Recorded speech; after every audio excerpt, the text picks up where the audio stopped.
Vote দেওয়ার যে অধিকার সেটি যেন এরকমই তারা তাদের ভোটাধিকার প্রয়োগ করতে পারে এবং সেটি যেন অব্যাহত থাকে, সেটি তারা চাচ্ছিলেন। এই মুহূর্তে তারেক রহমান ভেতরে রয়েছেন এবং তার সপরিবারে তারা কেন্দ্রে প্রবেশ করেছেন।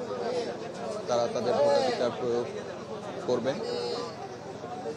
আপনি জানেন তারেক রহমান এবং তার স্ত্রী জুবাইদা রহমান, মেয়ে জায়েমা রহমান, তারা সপরিবারেই এখানে ভোটটি দিবেন। তারা সবাই এই ঢাকা 17 আসনের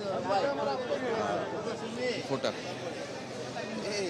একটি বিষয় বলে রাখি, Gulshan model high school and college বেশি পার্থক্য তাদের মধ্যে নেই। এখানে আমরা যেটি জানি যে 1,70,000 কিছু বেশি পুরুষ ভোটার এই আসনটিতে রয়েছে এবং মহিলা ভোটারের সংখ্যা 1,57,774 জন এবং সব মিলিয়ে ঢাকা 17 আসনে 124টি বেলা বাড়ার সাথে সাথে ভোটারের সংখ্যাও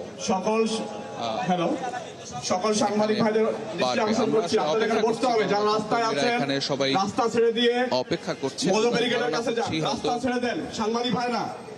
রহমান তার প্রয়োগ করে এখানে বের হয়ে যখন আসবেন তখন নিশ্চয়ই তিনি এখানে মন্তব্য সেটি আমরা তখন শুনতে পারবো এমনটি আশা করব।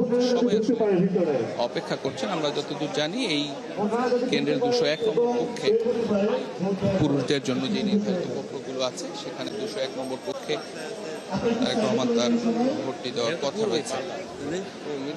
একটি বিষয় বলতেই হয়, কাঙ্ক্ষিত একটি ভোট, গণতন্ত্র ফেরানোর ভোট এবং অধিকার ফেরানোর যেই ভোট, সেটি উৎসব মুখর পরিবেশেই অনুষ্ঠিত হচ্ছে। সকাল থেকে দু একটি বিচ্ছিন্ন ঘটনার কথা আমরা কালকে রাত থেকেই শুনছিলাম, তবে এর বাইরে যদি বলা যায় শান্তিপূর্ণভাবে স্বতঃস্ফূর্তভাবে মানুষ তাদের ভোটাধিকারটি প্রয়োগ করছেন এখন পর্যন্ত। এবং এরই মধ্যে যারা বিভিন্ন দলের প্রার্থী যারা রয়েছেন, উল্লেখযোগ্য সংখ্যক প্রার্থী কিন্তু তাদের